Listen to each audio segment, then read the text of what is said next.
A fire breaks out in a small French church. Flames roar up the walls, smoke chokes the air, and everyone outside is sure that the most mysterious relic in the world is about to be destroyed. But when the doors finally burst open, the shroud of Turin, a centuries-old linen cloth with the ghostly image of a man, emerges, scorched, but somehow still in one piece. People gasp.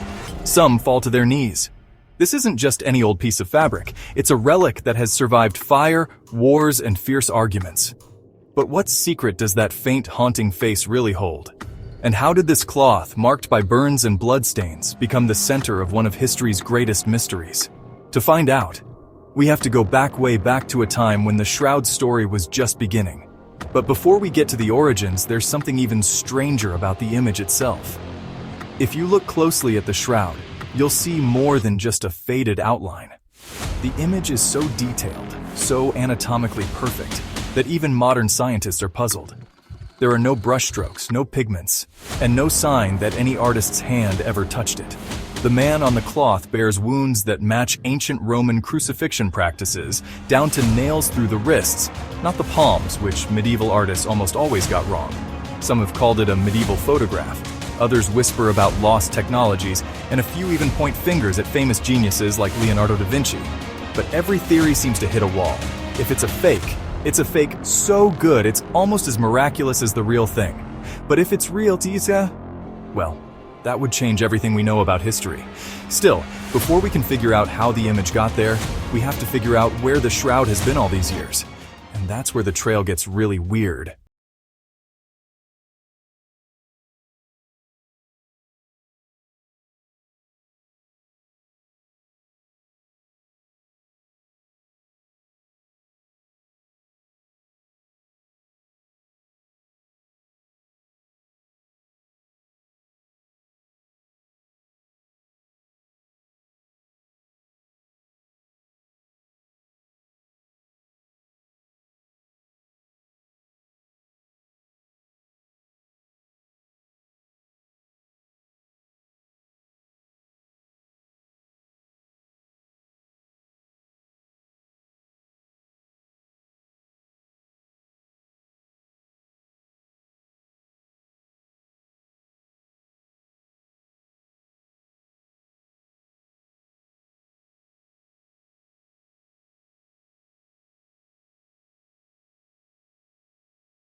And just when you think the mystery can't get any deeper, there's a twist that takes us into the world of medieval relic hunters and holy hoaxes.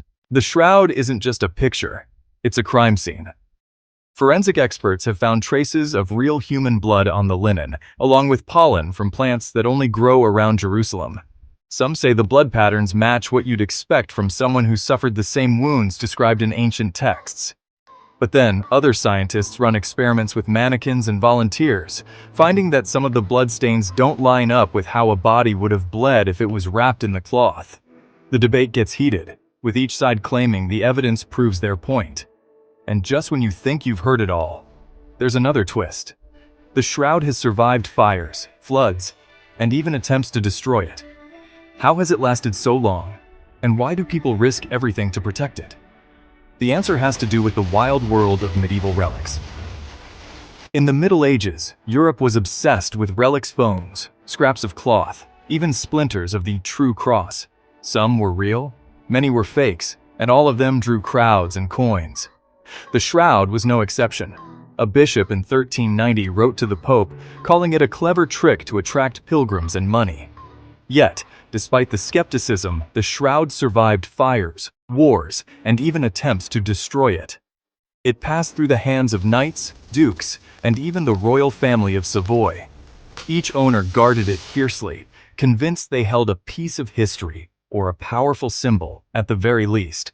But with every new test and theory, the Shroud's legend only grew.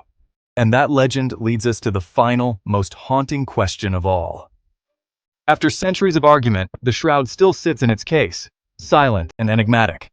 For some, it's the ultimate proof of a miracle, a physical link to the past that defies explanation. For others, it's a masterful work of medieval trickery, a relic built to inspire wonder and awe, but not faith. And then there are those who say the truth might be even stranger. Maybe the shroud is both a relic and a riddle, a piece of history that refuses to fit neatly into any box. The more you learn, the less certain you become. Every time a new scientific test is proposed, a new controversy explodes. Some researchers want to use advanced imaging, DNA analysis, or even 3D scanning to unlock the shroud's secrets. But religious authorities are cautious. They don't want the relic damaged, and every test risks destroying a tiny piece of history. Meanwhile, some scientists argue that no matter how many tests are done, there will always be doubts. The shroud is just too unique, too strange to fit into any simple category. It's not just a question of science versus faith, it's a battle over what we can ever really know about the past. Over the centuries, the shroud has been guarded by knights, hidden by monks, and even stolen by thieves. Each time, someone was willing to risk their life or their reputation to protect it. Some did it for faith, others for fame, and a few for fortune. There are stories of daring escapes, secret tunnels, and midnight journeys across dangerous borders. And through it all, the shroud survived. Why? Maybe it's because, for those who believe, the shroud is more than just a relic. It's a symbol of hope, mystery, and the search for truth. So after fires, forgeries, fierce debates, and centuries of searching, the Shroud of Turin remains what it's always been, a silent witness to history, wrapped in questions. Flight time, but just serves in the more time. I don't want to take your zebra really close to 120s.